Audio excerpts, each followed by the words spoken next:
ఉన్న బంగారాన్ని విడిపించి ఆ రోజు ఆన్లైన్ రేటుకే మేము కొంటాం. Sharma gold company. నమస్కారం, సుమన్ టీవీకి స్వాగతం. పూరి జగన్నాథ స్వామి రత్న భాండాగారం దాదాపుగా 46 సంవత్సరాల తర్వాత తెరుచుకోబోతుంది. స్వామివారికి సంబంధించినటువంటి ఆభరణాల లెక్కింపుకై ఈ భాండాగారాన్ని తెరవబోతున్నారని తెలుస్తుంది. దీనికి సంబంధించి మరిన్ని విషయాలను తెలియజేసేందుకు మనతో పాటు ఉన్నారు ప్రముఖ పండితులు శ్రీకృష్ణ గురుగారు. నమస్కారం. నమస్కారం గురుగారు, ఇంతకు ముందు 3-4 సంవత్సరాలకు ఒకసారి ఆ భాండాగారాన్ని తెరిచి ఆ ఆభరణాలన్నీ కూడా లెక్కింపు చేసేవారని వింటూ వస్తున్నాం.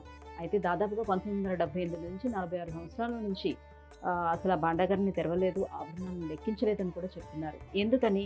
అలాగే విష్ణుమూర్తి ఆలయాల్లోనే ఈ ఆభరణాలకు సంబంధించినటువంటి ఈ భాండాగారాలన్నీ ఎందుకు ఉంటున్నాయి? ఎత్ర యోగీశ్వర కృష్ణో ఎత్ర పార్థో ధనుర్ధర తత్ర శ్రీర్ విజయభూతి ధ్రువా నేతర్మతం మమ. ఇక్కడ ఎందుకు అనేది ప్రభుత్వ రీత్యా అనేక కారణాలు ఉండొచ్చు. ఎందుకంటే ఎందుకు ఇన్ని సంవత్సరాలు తెరవలేదు, అంతకుముందు ఎందుకు రోజు తెరిచేవాళ్ళు. ప్రభుత్వం కొత్తగా ప్రత్యేకంగా ప్రతి సంవత్సరం భగవంతుడికి సమర్పించే ఈ విలువైనటువంటి స్వర్ణ రూపంలో కానివ్వండి, రత్న రూపంలో కానివ్వండి ఏమైనా ఆభరణాలు భగవంతుడికి సమర్పిస్తున్నారా? అంతకుముందు ప్రతి సంవత్సరం ఉత్సవం పేరుతో జగన్నాథ రథయాత్ర జరిగినప్పుడు కానివ్వండి, అక్కడ సంబంధించిన టెంపుల్కి సంబంధించిన విశేషమైన ఉత్సవాలు జరిగినప్పుడు కానివ్వండి, ఎవరైతే పరిపాలకులు ఉన్నారో, రాజులు ఉన్నారో, భగవంతుడికి విశేషమైన సంపదలు సమర్పించి ఈ సంపద వచ్చే సంవత్సరానికి ఎంత పెరిగింది. ఇప్పుడు దేవాలయంలో వచ్చినట్టు భక్తుల కానుకలు కూడా ఎటు వెళ్తున్నాయో తెలియదు. ఈ పరిస్థితుల్లో భగవంతుడే ఆపాడు అనుకోవాలి మనం కొన్నిటిని. ఎందుకంటే కృష్ణుడి యొక్క మాయ చాలా విశేషంగా ఉంటుంది. పురి జగన్నాథుడు అంటున్నాం, మామూలుగా అయితే వాళ్ళు ఉన్న పరిస్థితుల్లో కృష్ణుడే అనుకుంటున్నాం. దాంట్లో కొన్ని మంది భావన ప్రకారం కృష్ణుడు హృదయం అటు తిరిగి ఇటు తిరిగి అలా సముద్ర ద్వారా ప్రయాణించి చివరికి వచ్చేసి పూరి క్షేత్రం చేరుకొని అక్కడ ఉంది. కృష్ణుడికి ముందు కూడా ఆ క్షేత్రానికి విశేషమైన ప్రాధాన్యత. కృష్ణుడు బలరాముడు ఒక రకంగా వచ్చేసేసి వాళ్ళను లక్ష్మీ సంబంధమైనటువంటి కథ ప్రకారం అక్కడ ఉన్న దాంట్లో ఏంటంటే వాళ్ళు ఒక స్త్రీని కొంత తక్కువగా చూశారని, నిమ్న జాతి స్త్రీని. కానీ వచ్చేసి బలరాముడు వల్ల ప్రత్యేకంగా అక్కడ వచ్చేసేసి వాళ్ళకు అవమానం జరిగిందని, దానికి లక్ష్మి ఆగ్రహించి ఆహారం కూడా దొరకని పరిస్థితికి వెళ్ళారని, మళ్ళీ ఆమెకు అనుగ్రహంతోనే వాళ్ళు అన్నీ పొందగలిగారని, అప్పుడు బలరాముడికి తెలియజేయడం కోసం ఇదంతా కృష్ణుడు ఆడే నాటకం అని, ఇలాంటి ప్రాంతీయ గాథలు కొన్ని విశేషంగా అక్కడ ప్రాచుర్యంలో ఉన్నాయి. అంటే ఎవరైతే మనం ఇవాళ రోజున సమాజంలో అంత్యజాతి వాళ్ళు ఇలాంటి బహుజనులు అనేటువంటి వాళ్ళు ఉన్నారు, ఒకప్పుడు వాళ్ళ యొక్క ఆదరణలోనే ఈ ఆలయం ఉంది. ఇప్పటికి కూడా కొంతమంది వాళ్ళ యొక్క వంశపారంపర్యమైనటువంటి అర్చకత్వం కానీ వాళ్ళకి సంబంధించిన దేవాలయ సంబంధమైనటువంటి పూజా విధానంలో వాళ్ళు పాల్పంచుకోవడం జరుగుతుంది. ఇదంటే భగవంతుడు చాలా రకాలైనటువంటి మాయలు చేస్తుంటాడు. అందులో విష్ణువే మాయ, విష్ణు మాయ అంటుంటాడు. అలానే ఈ జగన్నాథుడు అనేది ఒకప్పుడు ప్రాచీనమైనటువంటి కాలంలో కాళికాదేవి విగ్రహం అనేవాళ్ళు. తర్వాత బలభద్రుడు, సుభద్ర, జగన్నాథుడు. ఇది ఒక రాజు చేయించినటువంటి విగ్రహాలు మధ్యలోనే ఆగిపోవడంతో ఆ రకంగా ఉన్నాయి అని చెప్తూ వచ్చారు కదా, మరి ఎట్లా కాళికా అవతారం అని అనుకునేవారు? అంటే అండి, మీరు కనుక మన దేశంలో పూజా సాంప్రదాయాలు రకరకాలు ఉంటాయి. మనం దక్షిణాచారం అంటాం, సమయాచారం అంటాం, వామాచారం అంటారు, కౌలాచారం అంటారు. ఈ రకమైనటువంటి ఆచార విధానాల్లో పూజలు భగవంతుని అర్చించడానికి ఉన్నాయి. మనం ఉన్నాం, పూలు ఇస్తాం భగవంతుడికి, నైవేద్యం పెడతాం. కొంతమంది పంచమాకారాలతో చేస్తారు. మీరు ఒరిస్సా కానివ్వండి, బెంగాల్ కానివ్వండి, బీహార్ కొంత ప్రాంతం, అస్సాం ప్రాంతం, ఇవన్నీ ఉంటుంది మంత్రాలు, తంత్రాలు, రకమైన వామాచార అర్చనలు, వీటి విధానంలో జరిగేటువంటి వాళ్ళ సాంప్రదాయాలు. కానీ దక్షిణాచారానికి వచ్చేసరికి మనకి పూజలు, పునస్కారాలు, ఇలాంటి అర్చనలు, ఇలాంటి దేవాలయాల్లో వచ్చే దీపాలు, ఈ రకమైనటువంటి విధానం మనకు జరుగుతుంది. దాంట్లో అది తప్ప ఇది గొప్ప అనేది తర్వాత అసలు దీంతో సంబంధం లేని విషయం. మనకి ఇక్కడికి వచ్చేసరికి ఆ క్షేత్రానికి సంబంధించిన దాంట్లో అతి ప్రాచీనమైనటువంటి ప్రాధాన్యత క్షేత్రానికి ఉందండి. భారతదేశాన్ని మీరు గమనిస్తే సరే, మిగతా అన్ని దేశాలు మాకు ఈ కాలంలో ఇక్కడ సృష్టి ప్రారంభమైంది, ఆఫ్రికాలో ప్రారంభమైంది, లేకుంటే వచ్చేసి యూరోప్లో ఇలా ప్రారంభమైంది, అమెరికా ఖండంలో దక్షిణ అమెరికాలో ఇలా ప్రారంభమైంది, రకరకాల కథలు చెప్తారు. మన దాని ప్రకారం కథ సహేతుకమైనటువంటి వివరణ ఉంది. నదులన్నిటిలోనూ మన భారతదేశంలో ప్రవహించిన నదుల్లో ఒకే ఒక్క నది బ్రహ్మపుత్ర. అది మగ పేరుతో ఉండేటువంటి నది, మిగతా అన్ని ఆడ పేరుతోనే ఉంటాయి. గంగా అన్న, యమున అన్న, కృష్ణ అన్న, కృష్ణవేణి, గోదావరి, ఇవన్నీ స్త్రీ రూపంగానే భావిస్తారు. అలా ప్రారంభమైనటువంటి బ్రహ్మపుత్ర అన్నది ఎక్కడ ప్రారంభమవుతుంది? అది కైలాస పర్వతం దగ్గర ప్రారంభమవుతుంది, మానస సరోవరంలో ప్రారంభమవుతుంది. అలా ప్రారంభమైన నది ఇటు మనకి సింధు ప్రాంతం నుంచి ప్రారంభమై వచ్చిన గంగా నదితో కలిసి ఈ రెండు కలిసి ఎక్కడైతే సంగమిస్తున్నాయో సముద్రంలో పై ప్రాంతంలో అమ్మవారి యొక్క యోని భాగం పడింది అని చెప్తున్నారు. అదే ఇవాళ కామాక్ష శక్తిపీఠం నీలాచల పర్వతం అంటున్నారు. అక్కడ సృష్టి ప్రారంభమైంది. ప్రారంభమైన సృష్టికర్త ఎవరు నడిపించాల్సిన బాధ్యత విష్ణువు మీద ఉంది. విష్ణువు యొక్క దశావతారాల్లో మొట్టమొదటి అవతారం మత్స్యావతారం. అదే పూరీక్షేత్రం. మత్స్యావతారం ఏదైతే ప్రారంభమైందో అది పూరీక్షేత్రం నుంచి ప్రారంభమైందని చెప్తారు. దీనికి మనందరికీ తెలిసిన ఒక కథ ఉంది, అంబరీష చక్రవర్తి కథ. ఆయన ఒరిస్సా ప్రాంతాన్ని పరిపాలించే చక్రవర్తి. ఆయన ఒకరోజు నిత్యం ఆయన ఏకాదశి వ్రతానికి ఆయన చాలా గొప్పగా చెప్తారు. అలాంటి ఆయన నిత్యం అర్ఘ్యం ఇస్తూ భగవంతుడికి ఉన్న సమయంలో ఒకరోజు అర్ఘ్యంలో చిన్న చాపపిల్ల వచ్చింది. దాన్ని వెంటనే వదిలేయబోతుంటే, నన్ను వదిలేస్తావా, నిన్ను నమ్ముకొని వచ్చాను, నువ్వు రాజు కదా, నన్ను కాపాడాల్సిన బాధ్యత లేదా అంటే ఆయన దీన్ని జాగ్రత్తగా ఒక పాత్రలో పెట్టాడు. తర్వాత రోజుకి ఆ పాత్ర నిండిపోయినంతగా పెరిగిపోతే ఒక దొట్లో లాంటి దాంట్లో పెట్టారు. అది కూడా పట్టణంత స్థాయికి వెళ్తే ఒక సరోవరంలో వేశాడు. తర్వాత రోజుకి ఆ సరోవరం కూడా పట్టనంతగా ఎదిగిపోతే దాన్ని తీసుకెళ్లి సముద్రంలో పెడుతున్నప్పుడు మత్స్య రూపంలో ఉన్నటువంటి మహావిష్ణువు కొంతకాలంలో సృష్టి ప్రళయకాలం వస్తుంది. కాబట్టి ప్రళయం వచ్చే సమయంలో తదనంతర సృష్టి మళ్ళీ కొనసాగడం కోసం ఒక ఈ ఔషధులు, సప్తఋషులు, వేదాలు, ఎందుకంటే మన దేశానికి జ్ఞానానికి ప్రాధాన్యం వేదాలు. కాబట్టి ఆ వేదాలవన్నీ తీసుకొని కొంతమంది సజ్జనులైనటువంటి వ్యక్తులను తీసుకొని వస్తే ఒక నావ వస్తుంది. ఆ నావలో ఎక్కించుకుంటే నేను వాళ్ళని కల్పం మళ్ళీ తిరిగి ప్రారంభమయ్యేంత వరకు సురక్షితంగా ఉంటాను అని చెప్తుంది ఆ సర్పం మహావిష్ణువు. అది పూరీ క్షేత్రం నుంచి ప్రారంభమైంది. అంత విశేషమైనటువంటి ప్రాచీనమైన క్షేత్రం పూరి. సరే, ఏదైతే నేను కల్పితంగా చెప్తున్నాను. మత్స్యావతారం తర్వాత కథ కూర్మావతారం. కూర్మావతారం శ్రీకూర్మం ఎక్కడ ఉందండి? దాని దగ్గరలోనే దాన్ని కొంచెం మన ఆంధ్రప్రదేశ్లోకి వస్తుంది, శ్రీకాకుళం. దాని తర్వాత అవతారం వరాహావతారం. అది కూడా సముద్ర తీరంలోనే ఉంది. వరాహావతారం ఎక్కడ ఉంది? సముద్రం నుంచి కొంచెం పక్కకు ఉంది. వరాహం ఉభయచరం. వరాహావతారం ఎక్కడ? సింహాచలం. నారసింహావతారం ఎక్కడ? అహోబిలం. నెమ్మదిగా సృష్టి కిందకి. తర్వాత వామన అవతారం. కాంచీపురమే వామన అవతారం విష్ణువు ఎత్తినటువంటి ప్రాంతం. అది మిగతా సప్తపుణ్యపురిలో కాంచీపురికి అంత ప్రాధాన్యత ఎత్తుంది. వామన అవతారం అక్కడ ఉద్భవించింది. కాబట్టి మీకు ఎప్పటికి వెళ్ళి చూస్తే ఎక్కడైతే అమ్మవారి ఆలయం ఉందో దానికి కొద్దిగా దూరంలోనే వామన స్వామి టెంపుల్ ఉంటుంది. బలిచక్రవర్తి అంటే ఎవరండి? ప్రహ్లాదుని మనవడే బలిచక్రవర్తి. ఆయన చేసిన తప్పు ఏంటంటే దేవమాత అతిథి కవచకుండలా తీసుకెళ్ళాడు. అది అవమానంగా భావించింది ఆమె. దానివల్ల ఇంద్రుడి వల్ల కాలేదు. ఉపేంద్రుడిగా ఎన్ని అడిగింది విష్ణు వెళ్ళి మౌన రూపంలో వెళ్ళి అడ్డించి తీసుకొచ్చేసేసి బలిచక్రవర్తి అహంకారాన్ని అనగదొక్కి పాతాళం. ఇవాళ పాతాళం ఎక్కడుంది? మనకి అమెరికా లోకమే పాతాళం. భూమి పైన ఉంటే భారతదేశం అంటే కింద ఉండేది అమెరికానే. అదే పాతాళ లోకం. మీరు గమనిస్తే ఒక సహేతుకమైనటువంటి ఆలోచన చేసి ఇవన్నీ యథార్థం. వామనావతారం తర్వాత మనిషి రూపంలో ఉన్నట్టు ఒక ఆటవికుడైన మనిషి ఎవరు? పరశురాముడు. ఇవాళ మీరు కేరళ వెళ్ళండి, పరశురామ క్షేత్రం అనే పిలుస్తున్నారు ఆ ప్రాంతాన్ని. ఎక్కడైతే కేరళలో ఉండేటువంటి ప్రాంతం సముద్ర ఉత్తర పశ్చిమ కనుమలకు అవతల భాగం మొత్తం సముద్రుడిని పరశురాముడు వచ్చి నాకు భూమి కావాలని అడిగితే నీకు ఎక్కువ ఇచ్చినా కష్టమే, తక్కువ ఇచ్చినా కష్టమే, నీకు ఎంత కావాలో తీసుకోమని అడుగు అని చెప్తున్నామా సముద్రుడు. చెప్తే వచ్చే ఆయన గొడ్డలు విసిరేసాడు. ఎక్కడైతే గొడ్డలు పడిందో అంతవరకు సముద్రం వెనక్కిపోయింది. ఆ వెనక్కి వెళ్ళిన ప్రాంతంలో ఉండేటువంటి ప్రాంతం ఇప్పుడంతా మనం పరశురామ క్షేత్రం అంటున్నాం. మనకు గోకర్ణ క్షేత్రం కానివ్వండి, మనకు ఉన్నటువంటి ఉడిపి క్షేత్రం కానివ్వండి, శృంగేరి క్షేత్రం కానివ్వండి, ఇవన్నీ పరశురామ క్షేత్రంలోవే. పరశురాముడు ఇప్పటికీ చిరంజీవి. ఎక్కడ ఉంటాడంటే మహేంద్ర పర్వతంలో ఉంటాడు. మహేంద్ర పర్వతం ఎక్కడుంది? ఆ పశ్చిమ కనుమల్లోనే ఉంది, ఆ ప్రాంతంలోనే ఉంది. ఎప్పటికీ ఆ ప్రాంతంలో మహేంద్ర పర్వతం మీద పరశురాముడు చిరంజీవిగా ఉన్నాడని చెప్తున్నారు. విష్ణుమూర్తి దశావతారాలు కంప్లీట్ గా సముద్రాన్ని ఆనుకొని ఉన్నటువంటి ఇది ఇక్కడికి వచ్చింది. పరశురాముడు తర్వాత వచ్చిన రామావతారం. అయోధ్యలో పుట్టిన రాముడు విజయం అంతా సముద్ర తీరమే కదా. తమిళనాడు వచ్చేసేసి తమిళనాడు దాని ద్వారా వారధి నిర్మించి వారధి నుంచి శ్రీలంకకి వెళ్ళి శ్రీలంక నుంచి రావణాసురుడు సంహారం చేసి సీతను తీసుకొచ్చి మళ్ళీ అయోధ్యకి వెళ్ళాడు. తర్వాత మధురలో పుట్టిన కృష్ణుడు ద్వారకి ఎందుకు వచ్చాడు? జరాసంధుడు ఓడించలేక వచ్చాడా? తను చిన్న ఉపాయంతో భీముడి చేత సంహరించడం చేయగలిగినటువంటి కృష్ణుడు జరాసంధుడిని ఓడించలేడా? సరే, సంపటం తీసి పక్కన పెడితే ఇదంతా ఏంటంటే అదంతా ఒక విష్ణువు నిర్మించినటువంటి ఒక ప్రత్యేకమైనటువంటి ఈ భూమిని భారతదేశాన్ని ప్రత్యేకంగా కాపాడుకోవటం కోసం ఏర్పడుతున్నటువంటి విష్ణు చక్రవ్యూహమే ఈ దశావతారాలు.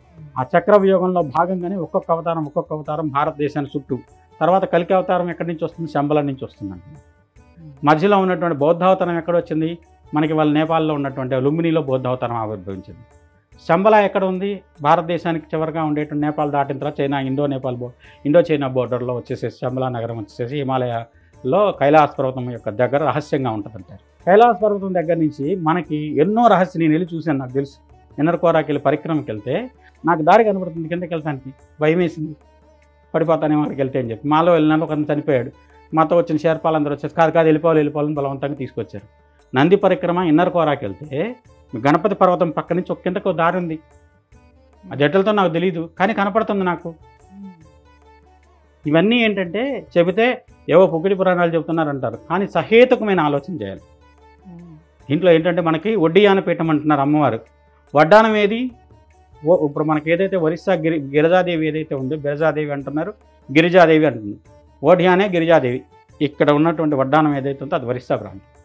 దాని కింద ప్రాంతం కాళ్ళు, నడుము ఇవన్నీ కింద ప్రాంతం మొత్తం యువతలకు వస్తుంది.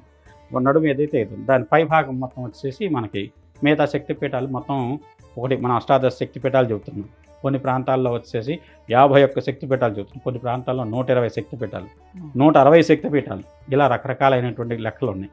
కానీ వీటన్నిటిలోనూ ఉన్నది ఏంటంటే ఇదంతా ఒక రకమైనటువంటి రహస్యమైనటువంటి మనకి ఎవరూ కూడా ఛేదించలేనటువంటి ఒక రహస్యమైనటువంటి యంత్ర ప్రస్థానమే భారతదేశం. ఢాకా అంటున్నారు ఇవాళ. దాని పేరు ఏంటి అసలు? ఢాకాని ఎందుకు పెట్టారంటే ఢాకిని, హృదయ చక్రం పక్కన ఉండేది ఢాకిని శక్తి. ఢాకిని పేరుతో వచ్చిందే ఢాకా. ముల్తాన్ అంటున్నారు, పాకిస్తాన్లో ఉంది ఇవాళ. ముల్తాన్ అంటే మూలాధార పీఠమే ముల్తాన్.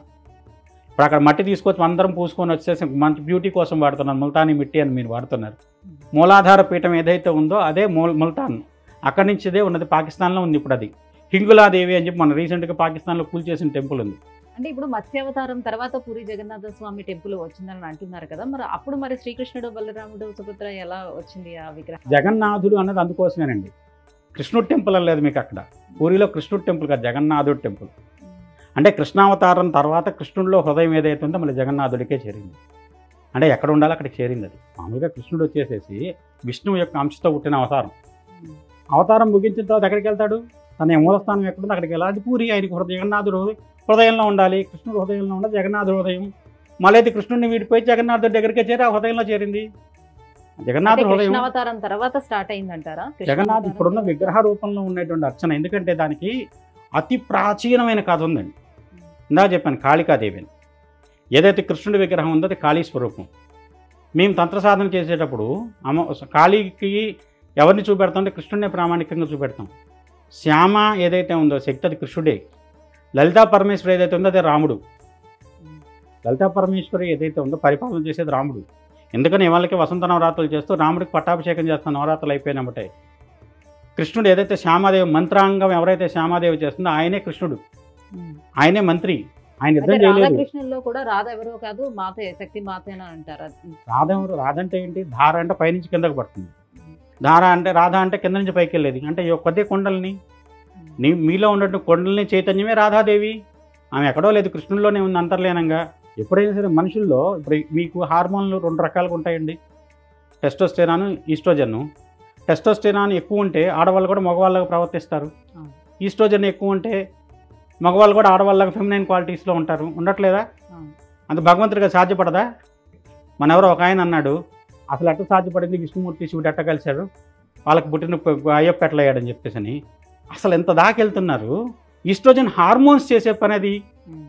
అది మనం ఇంత డాక్టర్లు ఇవాళ హార్మోన్స్తో ఇంజెక్షన్స్ ఇచ్చి మనకి ఇవాళ సెక్స్ మార్పిడి చేసేస్తున్నారు, అంతమందిని చేస్తున్నారు. ఇన్ని జరగట్లేదు. అది భగవంతుడు చేయలేడా? మనుషులు చేసిన పని. భగవంతుడి శక్తి అంత తక్కువగా ఎందుకు చూస్తున్నారు మీరు? భగవంతుడి శక్తి అనంతం కదా, ఆయన ఏమైనా చేయగలడు. అలాంటి దాంట్లో ఇది చేయలేడా? డాక్టర్ చదువుకున్న క్వాలిఫైడ్ డాక్టర్ చేయగలిగిన పని భగవంతుడు చేయలేడు ఎందుకు అనుకుంటున్నాడు? మాయ అయ్యాడు, మోహినీదేవి అయ్యాడు. ఎక్కడ మంచో అక్కడ పంచాలన్నాడు, అమృతం పంచాడు. శివుడు చూశాడు, ఆయనకి దానికి మొహం కలిగింది. వాళ్ళిద్దరూ కలిసిన దానికి పుట్టిన సంతానం అయ్యప్ప. ఎప్పుడైతే ఒకటండి తత్వమసి, అయ్యప్ప తత్వం తత్వమసి అంటే ఏంటి? తత్వమసి, త్వమేవ అసి, నీలోనే నేనున్నాను. చూసుకో, త్వమేవ అసి, నీలోనే నేనున్నాను, ఎక్కడో లేను. భగవంతుడు ఎక్కడో మనలోనే ఉన్నాడు. అష్టాచక్ర నవద్వార దేవానాం పూరయోధ్య. ఈ దేహాన్ని మీరు శోధిస్తే ఒక్కొక్క చక్రం దగ్గర ఒక్కొక్క భగవంతుడు ఒక రూపంలో కనపడతాడు. 9 ద్వారాల్లో భగవత్ స్వరూపాలు. మనం తినే ఆహారం, దాన్ని పచనం చేసే దేవుడు. ఒక భార్య భర్త కలిసిన తర్వాత వెంటనే కన్సీవ్ అవుతుందా? ఆయనకు భగవంతుల కృష్ణుడు ఏం చెప్పాడు? నేనే అక్కడ బీజస్థాపన చేస్తున్నానని చెప్పాడు. ఇవాళకి కూడా డాక్టర్లకు మిస్టరీ. అది ఎప్పుడు జరుగుతుంది, కలిసిన ఎన్ని గంటలకు జరుగుతుంది, వెంటనే జరుగుతుందా, ఒక రోజు ఆగి జరుగుతుందా, 10 గంటల దాకా జరుగుతుందా, ఎవరో చెప్పలేరు. ఏదో క్యాల్కులేషన్ వేసుకొని ఇన్ని రోజులకి జరుగుతుందని చెప్పేసి ఒక సుమారు లెక్కే తప్పితే ఖచ్చితమైన లెక్క లేదు. 3 రోజుల కన్నా అంచనాగా చెప్తారు. ఖచ్చితమైన లెక్క లేదు, వెంటనే జరగట్లేదా? మళ్ళీ అంటప్పుడు ఈ లెక్క ప్రకారం అన్నది అదే రోజు ఖచ్చితంగా ఈడీడీ ఇచ్చిన రోజు డెలివరీ జరగాలి, ఎందుకు జరగట్లేదు? ఓ రోజు ముందు ఎందుకు అవుతుంది, ఓ వారం తర్వాత ఎందుకు అవుతుంది? గర్భస్థ జీవితాన్ని లెక్కేసి దీంతేనే ఎందుకు అనుకుంటున్నారు? మా లెక్కలో అమృతం పౌర్ణమి దగ్గర జరిగితే ఒక రకమైనటువంటి గర్భస్థ జీవితం ఉంటుంది, అమావాస్య దగ్గర జరిగితే ఒక రకమైనటువంటి గర్భస్థ జీవితం ఎక్కువ ఉంటుంది, తక్కువ ఉంటుంది. అది జ్యోతిష ప్రకారం ఖచ్చితంగా లెక్క కట్టి ఇన్ని రోజులు గర్భస్థ జీవితం కూడా లెక్క పెట్టి చెప్పచ్చు. మనం శిశువు పుట్టిన తర్వాత ఆధాన లగ్నం ఏదైతే ఉందో జన్మకాల చంద్రుడు అవుతాడు, జన్మకాల లగ్నం ఏదైతే ఉందో అది ఆధాన చంద్రుడు అవుతాడు. ఈ రెండింటికి క్రాస్ చెక్ చేస్తే వచ్చేదే మీకు గర్భస్థ జీవితం అని కరెక్ట్ అయిన క్యాలిక్యులేషన్. వాళ్ళు మర్చిపోయాం అవన్నీ లెక్కలన్నీ. ఊరికే మీరు అడుగుతున్నారు రేపు ఏంటి చెప్పమంటానికే జ్యోతిష్యం ఉంది. జ్యోతిష్యం ఉద్దేశం అది కాదు. భవిష్యత్తు చెప్పడం జ్యోతిష్య ఉద్దేశం కాదు. భవిష్యత్తులో జరగబోయేటువంటి మంచిని పెంచడం, భవిష్యత్తులో జరగబోయే చెడుని తుంచటం, అదే జ్యోతిషశాస్త్రం యొక్క ఉద్దేశం. మనుషులకేం పని లేదు రేపు నీ భవిష్యత్తు అంటే రేపు ఇలా అవుతావు అలా అవుతావు, రేపు ఈ చొక్కా వేసుకుంటావు లేకుంటే ఇవి ప్యాంట్ వేసుకుంటావు అని చెప్పడం జ్యోతిష్యం కాదు. ఫలానా పరిస్థితులు వస్తున్నాయి, సృష్టికి ఈ రకమైన ఇబ్బందులు వస్తున్నాయి, ఇవాళ ఈ లెక్క జరుగుతుందంటే కూడా దీనికి సృష్టికి సంబంధమైన దాంట్లో. ఎందుకంటే కలియుగం ప్రారంభమైన తర్వాత 5000 సంవత్సరాల తర్వాత విష్ణు మళ్ళీ ఒక ప్రత్యేకమైన రూపంలో వస్తాడు. భూమిని ఉద్ధరించడం యదా యదాది ధర్మస్య గ్లానిర్భవతి భారత అభ్యుత్థానం అధర్మస్య తదాత్మం సృజామ్యహం అని భగవంతుడు చెప్పుకున్న దాని ప్రకారం నేను రావాలి, ఎప్పుడు రావాలో అప్పుడు వస్తాను. రావటం కోసం ఎక్కడ ప్రారంభం అవ్వాలి? మళ్ళీ కొత్తదైన ప్రారంభం ఏంటంటే సృష్టి ప్రారంభం మూలస్థానానికి వెళ్తాడు భగవంతుడు. రావాల్సినటువంటి కృతయుగానికి ధర్మం 4 పాదాల నడిపేటువంటి పరిస్థితుల్లో ఆయన దాన్ని ఏర్పరచుకోవాల్సినటువంటి ప్రత్యేకమైన బాధ్యత ఆయన మీద ఉంటుంది. మనుషులాగా బాధ్యత తెలియనోడు కాదు భగవంతుడు. ఎప్పుడు ఏ బాధ్యత తను నిర్వర్తించాలో దాని ప్రకారం సమయానుసారంగా తన నిర్ణయం తీసుకొని తను జన్మెత్తుతాడు. అయితే పూరి జగన్నాథ స్వామి టెంపుల్లో ఎందుకు విగ్రహాలన్నీ అసంపూర్ణంగా చెక్కినట్టు ఉంటాయి? అది ఒక పెద్ద కథ అండి. ఎవరైతే ఆ విగ్రహాలు చెక్కించడానికి ఇంద్రజమ్న మహారాజు ఆయన వచ్చేసేసి ఆ భగవంతుడికి ఒక మహానీలం అనే ప్రత్యేకమైన మణి ఉంది. ఆ మణిని గురించి ఆయన తపస్సు చేశాడు. ఆ రూపంలో భగవంతుడు ఆ రూపంలో ఉన్నాడని తెలుసుకొని తపస్సు చేస్తే అది ఒక ప్రాచీనమైనటువంటి అరణ్య ప్రాంతంలో ఒక గిరిజనుల దగ్గర పూజాస్థలంలో ఉంచబడిందని తెలుసుకుంటాడు. వెళ్ళి వాళ్ళతో మాట్లాడి వాళ్ళని ఒప్పించి కొంతమందిని సంహరించి తీసుకొచ్చి దాన్ని ప్రతిష్ఠ చేసేదానికి చేస్తాడు. ఆ గిరిజనులందరూ కూడా దీక్ష పట్టి ఒక్కొక్కళ్ళు ప్రాణం పోతున్నా సరే ఆ మణి పొరిగేంత వరకు దీక్ష విడవమని చెప్పంటే భగవంతుడు చెలించి ఇంద్రజముడి కల్లో కనపడి ఆ మణిని వాళ్ళకి ఇచ్చేయి, మళ్ళీ యథాస్థితంగా అక్కడ పెట్టేసేయి, నీ కోసం ప్రత్యేకంగా నువ్వు నా కోసం దేవాలయం నిర్మించాలనుకున్నావు కాబట్టి సముద్రంలోంచి కొన్ని కొయ్య దొంగలు కొట్టుకొని వస్తాయి, వాటిని నా విగ్రహాలు చెక్కించు, ఫలానా వ్యక్తి వస్తాడు, ఆ వ్యక్తి చెప్పిన నియమాల ప్రకారం ఆ వ్యక్తికి సహకరించి ఆ వ్యక్తి ద్వారా విగ్రహాలు చేయించు అని చెప్తాడు. అలానే కొన్నాళ్ళకు సముద్రంలో ఆ దొంగలు కొట్టుకువచ్చినటువంటి దొంగలను తీసుకొని వచ్చేసి ఆ వ్యక్తి ఎవరు వస్తారో ఎదురు చూస్తుంటే ఒక వృద్ధుడైనటువంటి వ్యక్తి వస్తాడు. విశ్వకర్మే ఆ రూపంలో వచ్చాడు అని చెప్పి మన యొక్క వాంగ్మయం చెప్తుంది. వచ్చినట్టు విశ్వకర్మ ద్వారా ఆయన చెక్కడం కోసం చెప్తే నేను తలుపులు మూసుకొని ఉంటాను, నేను తెరిచేంత వరకు ఎవరో తలుపులు తెలియకూడదు, నాకు ఖచ్చితంగా 28 రోజులు పడుతుంది, లేదంటే వచ్చేసి ఇన్ని రోజులు నాకు పడుతుంది, ఆ రోజు వరకు నేను తలుపుడు తెలవను, మధ్యలో ఎవరైనా తెలిస్తే నేను వదిలేసి వెళ్ళిపోతాను. ఇది చెప్పి ఆ కండిషన్ మీద ఆయన వచ్చేసి విగ్రహాలు చెక్కడం ప్రారంభిస్తాడు. కొన్ని రోజుల వరకు చెక్కుతున్నటువంటి ధ్వనులు కానీ బయటకు శిల్పి వాడుతున్నప్పుడు టక్టక శబ్దాలు కానీ వినపడుతూనే ఉన్నాయి. ఒకరోజు సడన్గా ఆ శబ్దాలన్నీ ఆగిపోయినాయి. వీళ్ళందరికీ అసలు పని జరుగుతుందా లేదా అనే అనుమానం కలిగింది. ఇంకొక రోజు పెడితే పూర్తి విగ్రహాల రూపం వచ్చిండేది, కానీ వచ్చేసి గబుకుని తలుపులు తీసుకొచ్చి ఆ వ్యక్తి మాయమయ్యాడు. విగ్రహాలు అసంపూర్తిగా ఇప్పుడు ఉన్నటువంటి రూపంలోనే ఉన్నాయి. దానికి వచ్చేసేసి అయ్యో నేను తప్పు చేశాను అనుకుంటే భగవంతుడి కల్లో కనపడి ఆ విగ్రహాలని యథాతథంగా అదే ఆలయంలో ప్రతిష్ఠించి ఆలయం నిర్మించి ప్రతిష్ఠించమని చెప్పి సలహా భగవంతుడు చెప్తాడు. దాని ప్రకారం నిర్మించిందే ఇప్పుడు ఉన్నటువంటి పూరి జగన్నాథ్ యొక్క ఆలయం. అయితే అధిక ఆషాఢ మాసంలోనే ఎందుకు ఆ విగ్రహాలని మళ్ళీ మారుస్తారు కొత్తవి? ఇది మహాకళేబర అని చెప్పేసి ఒక ప్రత్యేకమైన ఉత్సవం చేస్తారు. అంటే ఎప్పుడైతే ప్రతి 18 ఏళ్ళకు ఒకసారి ఒక ఆషాఢ మాసం అధిక ఆషాఢ మాసం వస్తుంది. ఆ ఆషాఢ మాసానికి ఇక్కడ కృష్ణుడికి ప్రత్యేకమైన సంబంధం ఉంది. ఇప్పుడు దీంట్లో మీకు కొన్ని ప్రత్యేకమైన పండుగలు మనకి దక్షిణాయనానికి ముందు ఈ ఆషాఢ మాసంలోనే ప్రారంభం అవుతాయి. ఇక్కడి నుంచి దీక్ష ఎవరైతే సాధకులు ఉన్నారో సాధకులందరికీ కూడా ఇక్కడి నుంచి చాతుర్మాస వ్రతం చేస్తారు. కొంతమంది వచ్చేసి దక్షిణాయన పుణ్యకాలం నుంచి, కొంతమంది తొలి ఏకాదశి నుంచి ఇలా ప్రత్యేకంగా చేస్తూ ఉంటారు.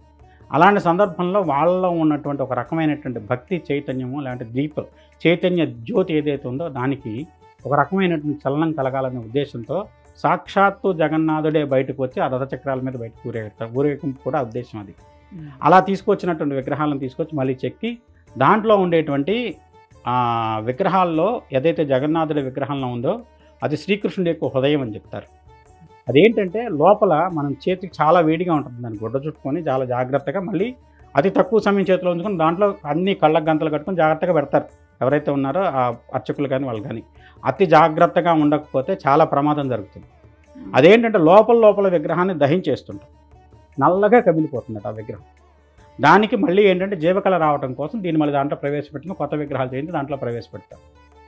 అంత సూక్ష్మమైన, ఎందుకంటే అది ఎప్పుడు కూడా హృదయం చాలా, మనం ఎప్పుడైతే హార్ట్ దగ్గర ఇలా చేయబెడితే ఎలా డబ్ ఉంటుందో అలాగనే ఏంటంటే అక్కడ ఏంటంటే పెద్ద విశేషమైనటువంటి ఒక వక్రమైన ఉష్ణం చెలిస్తూ ఉంటుంది అక్కడ. దానివల్ల ఏంటంటే ఆ విగ్రహం కొంత లోపల శిథిలం అవుతుంది. కాబట్టి శిథిలమైన దాంట్లో భగవంతుడు ఉండడం కరెక్ట్ కాదనే ఉద్దేశంతో దాన్ని మారవడం జరుగుతుంది. దాన్ని మహాకళేబరాజ్యం చెప్పని ఆ పేరుతో ఉత్సవం చేస్తారు పూరిలో. మరి జగన్నాథ స్వామి రథయాత్ర కూడా ఈ ఆషాఢ మాసంలో ఎందుకు చేస్తారు? ఆషాఢ మాసం అంటే సాధారణంగా శూన్యమాసం అని చెప్తారు, అసలు ఏ పండుగలు కూడా చేయరు. కానీ ఎందుకని ఈ ఉత్సవాన్ని ఆషాఢ మాసంలో నిర్వహిస్తారు? ఆషాఢ మాసంలో ఇంకో విశేషం కూడా ఉందండి. మనకి ఎవరైతే గురువు ఉన్నాడో వ్యాసుడు పుట్టినరోజు కూడా ఆషాఢ మాసంలోనే వస్తుంది. వ్యాసాయ విష్ణు రూపాయ వ్యాస రూపాయ విష్ణు. అంటే ఇక్కడ ఏంటంటే వ్యాసుడిని ఎందుకంత ప్రాధాన్యత అంటే అతి పెద్దదైనటువంటి వేదాన్ని మనకి సౌలభ్యం కోసం 4 విభాగాలు చేశాడు ఆయన. అంతకుముందు ఏ వ్యక్తి అయినా సరే వేదం మొత్తం చదివితేనే పరిపూర్ణుడు అవ్వడు. అలాంటి దాన్ని ఆయన సౌలభ్యం కోసం 4 భాగాలు చేశాడు. ఋగ్వేద భాగం, దాంట్లో భగవత్ వర్ణన, ప్రత్యేకంగా భగవంతుడి యొక్క రూప విశేషాలు. యజుర్వేదం క్రియాకలాపం ఎలా చేయాలి. సామవేదం సంగీత ప్రాధాన్యం, లేదంటే రిథమిక్ సౌండ్స్ని ఎలా యూజ్ చేస్తే దైవానికి దగ్గర అవుతుంది. అలానే అధర్వవేదం మంత్రాలు, తంత్రాలు, విమాన నిర్మాణం, వాస్తుశాస్త్రం, విగ్రహ నిర్మాణం, దేవాలయ నిర్మాణం, ఇదంతా అధర్వణ శాస్త్రం దేవుడు. అలా దాని యొక్క స్వభావాన్ని బట్టి 4 విభాగాలు చేశాడు. అలా చేసిన ఆయనకు సంబంధించిన దాంట్లో వ్యాసుడు కృష్ణుడు వేరు కాదన్న ఉద్దేశంతో ఇందాక చెప్పాను, మనిషిలో ఉన్నటువంటి ఆత్మజ్యోతి నీలతో యథమధ్యస్థ దిద్యుల్లేఖ విభాస్వర నీవార శోకవర్తన్వి పీతాభాస్వత్యునుప్మ తస్యా శిఖాయా మధ్యే పరమాత్మ వ్యవస్థిత. పరమాత్ముడు ఎక్కడ ఉన్నాడు? నీలమనే నేను కదెందుకు ఇక్కడ హృదయ కుహర మధ్యంలో చిన్న జ్యోతిలాగా ఉంటాడు. ఆ పరమ జ్యోతి ఏదైతే పరమాత్మ ఉన్నాడో ఆయనకు చైతన్యత కలగాలి, ప్రతి హృదయంలో ఉంటాడు. అలాంటి పరమాత్మ ఎవరైతే ఉన్నారో ఆ పరమాత్మ తన యొక్క క్రియని బయటకు వచ్చి నేను మొత్తాన్ని మిమ్మల్ని కాపాడుతాను, మిమ్మల్ని అండదండతాడు. అది చాతుర్మాస్య వ్రతానికి ముందుగా జరిగేటువంటి భాగంగా భగవంతుడే బయటకు వచ్చి అందరికీ దర్శనం ఇస్తాడు. ఆ రోజున వచ్చేసేసి అసలు ఇంపార్టెంట్ తెలుసా, ఎక్కడి దాకా అయితే వెళ్తుందో శోకంబ ఆలయం అని చెప్పేసి అది ఇంద్రజమున మహారాజు గారి యొక్క భార్య అయినటువంటి ఆమె పేరు అది. ఆ ఆలయం వరకు వెళ్ళి మళ్ళీ తర్వాత దశమి తర్వాత ఆయన వెనక్కి తిరిగి వస్తాడు పౌర్ణమి లోపల. ఎందుకంటే మీరు ఒరిస్సా ప్రాంతంలో కనుక గమనిస్తున్నట్టయితే సాధకులు ఎక్కువ. భువనేశ్వరి పీఠం ఉంది, తర్వాత వచ్చి ఓఢ్యాన పీఠం ఉంది, గిరిజాదేవి. ఇవన్నీ ఏంటంటే మనకి ఇది మణిపూరక చక్రం, ఇది స్థితికి ఆధారమైన చక్రం, విష్ణు రూల్ అయినటువంటి చక్రం ఇది. అందుకనే ఆ చక్ర సమీపంలో విష్ణువు స్థితి క్షేత్రపాలకుడు కింద ఆయన ఉన్నట్టుగా భావించాలి పూరిని మనం. అమ్మవారి నడుము భాగంలో నాభి ప్రాంతం నుంచి సహస్రారం వరకు ఉన్నటువంటి శక్తిపీఠాలు ఇలా వచ్చాయి, మొత్తం శక్తిపీఠాలు అక్కడి నుంచి ఉన్నది. దాంట్లో ఏంటంటే అక్కడ ఆ పీఠానికి దగ్గరలో ఆయన ఉన్నదానికి కారణం ఏమిటి అంటే దానికి ఒక విష్ణువు యొక్క చక్రం అది. రుద్రగ్రంథి, బ్రహ్మగ్రంథి, విష్ణు గ్రంథి అని 3 గ్రంథులు. నాభి దగ్గర మూలాధారం దగ్గర నుంచి మొదలైనటువంటి కొండలని ఇక్కడికి వచ్చి సహస్రారంలో విచ్చుకుంటుంది. 3 గ్రంథులు, రుద్రగ్రంథి, బ్రహ్మగ్రంథి, విష్ణు గ్రంథి. బ్రహ్మ, విష్ణు, రుద్ర ఈ 3 స్థానాల్లోనూ 3 రకాలైనటువంటి మెలికలు ఇలా కలుస్తున్నటువంటి ప్లేస్లు గ్రంథులు అంటే. ఆ ప్రాంతంలో ఉన్నటువంటి శక్తిని అక్కడ ఏంటంటే భగవంతుడు ఒక రూపంలో ఉన్న దాన్ని అంటే స్థితికారకుడు, ఇది ప్రాణికారకుడు, ఇది వచ్చే జ్ఞానకారకుడు. ఈ జ్ఞానకారకుడు అంటే ఐడియల్ బాడీని ఫిజికల్ బాడీని సపరేట్ చేస్తాడు. మనం ఇది మెదడుతో ఆలోచిస్తున్నాం, శరీరంతో పని చేయాలి.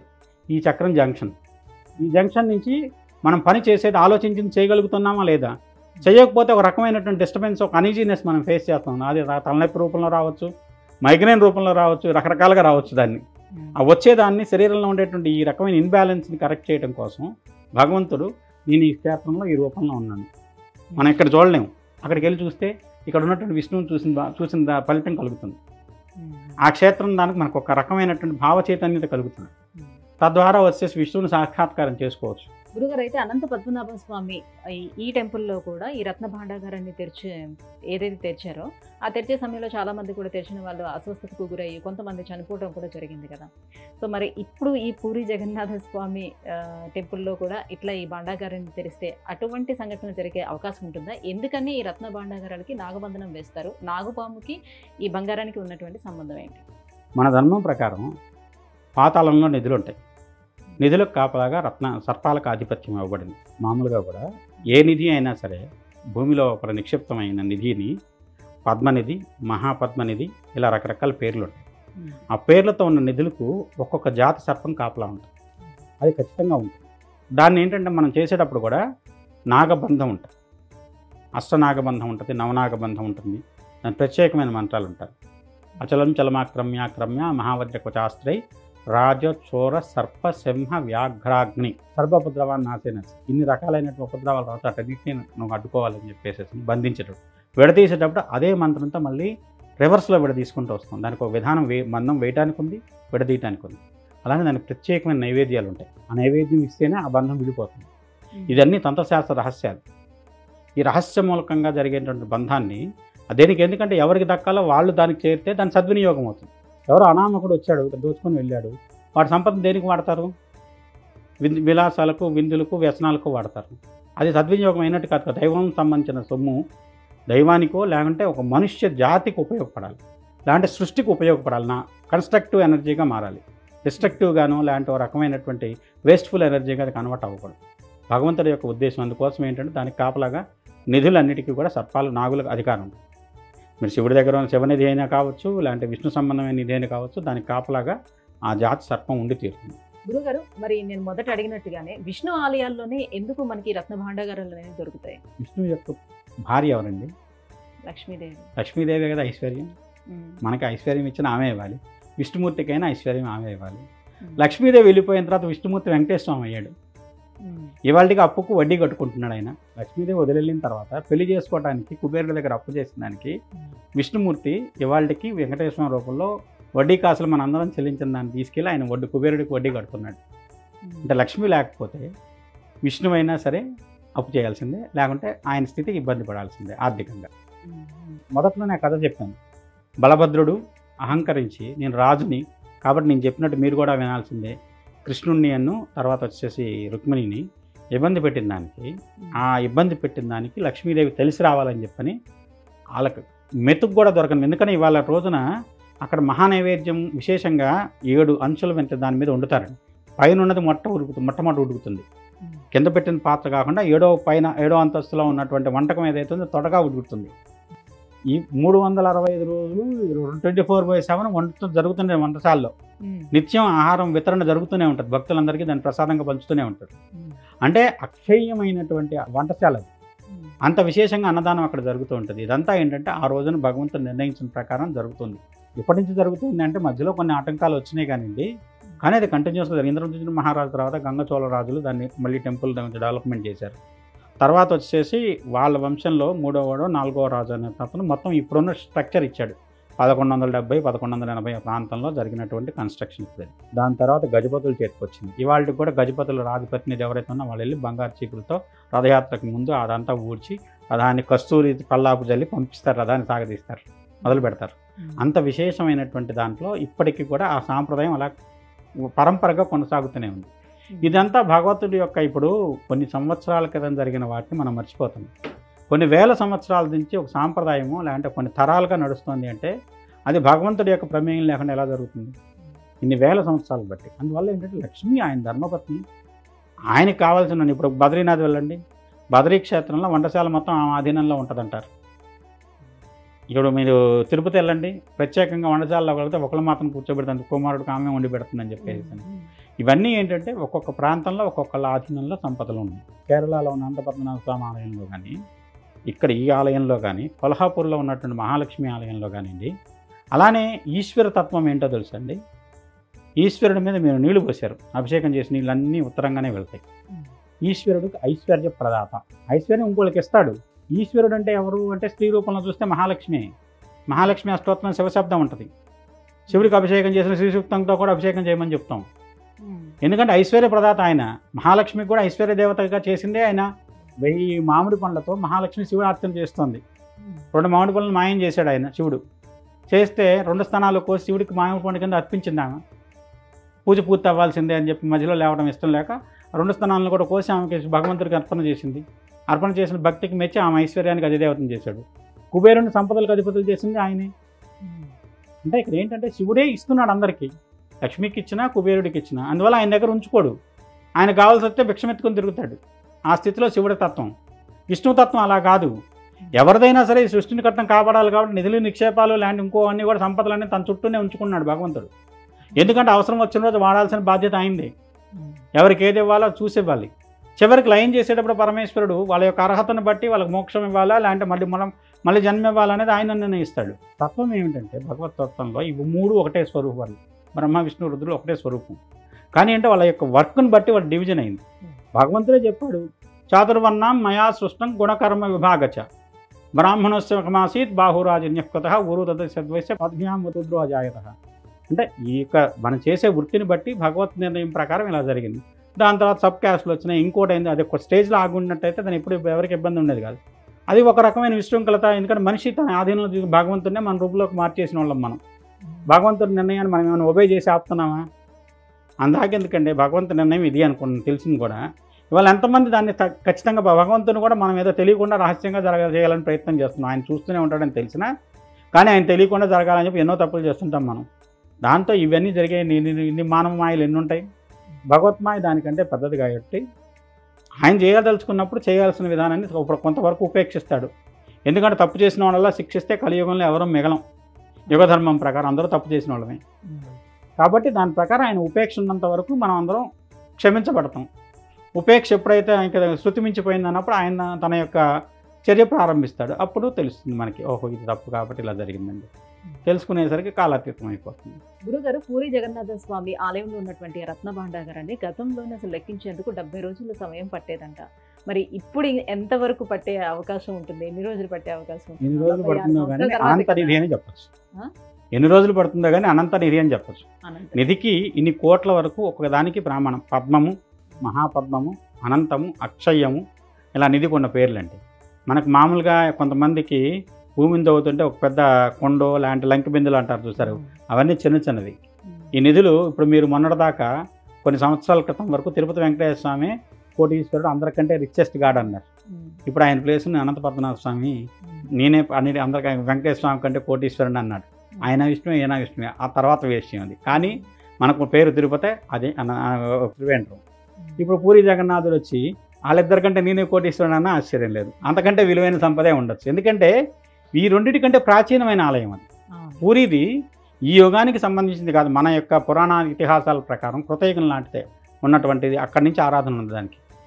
అంత విశేషమైన ప్రాచీనమైనది. ఎందుకంటే కౌస్తుభం అనే మణితో సహా అక్కడ ఉన్న ఆశ్చర్యం లేదు. ఇందాక ఎవరో మాట్లాడుతున్న శమంతకమణి అనేది కూడా అది కృష్ణుడి ద్వారా వచ్చింది, అది కూడా ఉన్న ఆశ్చర్యం లేదు. ఎందుకంటే శమంతకమణి ఇంట్లో ఉంటే అది దాని సంపదను పెంచుకుంటూ వెళ్ళిపోతుంది. రోజుకి 8 బారువులు బంగారం ఇస్తుందని చెప్తారు. బారువు అంటే వాళ్ళు కొన్ని వందల కేజీలు, అంత బంగారాన్ని ఏం చేసుకుంటారు? అదేంటి ఎక్కడి నుంచి వస్తుందా, మన ఎందుకు చేస్తుంటే ఇక్కడ లోహం ఎక్కడి నుంచి వస్తుంది? భూమి నుంచి కొన్ని మూలకాలు విడిపోయి కొన్ని మూలకాలు కలిస్తే అదే ఒక ప్రత్యేకమైన లోహంగా మారుతుంది. కొన్ని ప్రాంతాల్లో అవి నిధి నిక్షేపాల రూపంలో. నిక్షేపం అంటే ఏంటి? ఇప్పుడు చాలామంది అంతకుముందు నిధి యోగం ఉంది, పెద్ద సంపద దొరుకుతుంది అన్నారు. ఇవాళ భూమిని తవ్వి మైనింగ్ చేసే అందరూ కూడా నా మైనింగ్ ద్వారా లబ్ధి పొందుతున్న వాళ్ళందరూ నిధి ద్వారా లబ్ధి పొందిన వాళ్ళ కింద లెక్క. అది భగవంతుడి ప్రేరణతో జరిగేదాన్నప్పుడు అక్కడ ఉన్న దాంట్లో ఒక్క మణి విలువ చాలు ప్రపంచాన్ని మొత్తాన్ని వాళ్ళ ఉన్న విలువ పెంచుకోవటానికి. అంతకంటే ఇప్పుడు మహానీలమణి ఉంది అని అన్నాను కదా, ఆ రోజుల్లోనే కొన్ని 100 కోట్ల విలువైన మణి. దాని గురించి ఇంద్రజమున మహారాజు అంత గొప్ప రాజు కూడా దాని గురించి తపస్సు చేసి మరి అది ఎక్కడుందో తెలుసుకోవడం కోసం తపస్సు చేశాడంటే దాని విలువ ఎంత ఉంటుందో అర్థం చేసుకోండి. ఉండొచ్చు, ఎందుకంటే దాన్ని మనం గుర్తించకపోవచ్చు కానివ్వండి, ఉండొచ్చు. భగవంతుడు ఒక్కోసారి తను చెప్పదలుచుకున్నప్పుడు ఇది నా దగ్గర ఉందని చూపెడతాడు మనకి కొన్ని సందర్భాల్లో. ఎందుకంటే అనంత పద్మనాభ స్వామి ఎన్నేళ్ల బట్టి లోపల నిగూఢంగా ఉంది. అక్కడ అంత పెద్ద అయినటువంటి అనంత శయనంలో ఉన్నటువంటి స్వర్ణమయమైనటువంటి విగ్రహాన్ని మనం చూసాం. దాని విలువే కొన్ని కోట్ల పైన చేస్తుంది. ఒక్కొక్క దాన్ని ఇవాళ కొన్ని కాయిన్స్ వాటిని వచ్చేసేసి ఇవాళ వచ్చే మనకి దీంట్లో యాంటిక్ వాల్యూ కడితే దాని వాల్యూ కొన్ని రెట్లు పెరుగుతుంది. అందువల్ల అప్పటి నుంచి ఉన్న దానికి ఇక్కడ యాంటిక్ వాల్యూ కడితే ఎన్ని వేల రెట్లు పెరుగుతుందో. అందువల్ల ఏంటంటే ప్రతిదాన్ని ఆ దృష్టితో చూస్తే, విలువ ప్రకారం చూస్తే భగవంతుడికి మనం విలువే కట్టలేం. ఆయనకి కట్టాలని ప్రయత్నం చేయటం మూర్ఖత్వం. సూర్యుని చూసి పైకి చూసి ఉమ్మేస్తే మన మీద పడుతుంది. అలానే భగవంతుడి సంపద ఎంత అంటే లక్ష్మీనే ఆయన భార్య అయినప్పుడు దాన్ని కూడా ఆయన సంపదలో లక్ష్మీదేవిగా భాగమైనప్పుడు ఇదంతా ఇంకా దీంట్లో ఆకాశంలో నీరు చొక్కంత, సముద్రంలో నీరు చొక్కంత. కాబట్టి దీన్ని విలువ కట్టడం అనేది మన యొక్క మూర్ఖత్వం. కానీ అత్యంత విలువైన సంపద పూరి క్షేత్రంలో ఉంది. గురుగారు, జగన్నాథ స్వామి ఆలయ వైభవం గురించి, అలాగే ఆ స్వామి సన్నిధిలో ఉన్నటువంటి ఆ రత్న భాండాగారం గురించి ఇంత చక్కగా వివరించారు. ధన్యవాదాలు. సుమన్ టీవీలో మీ పర్సనల్ అండ్ బిజినెస్ ప్రమోషన్స్ కోసం కింది నెంబర్కి కాంటాక్ట్ చేయండి.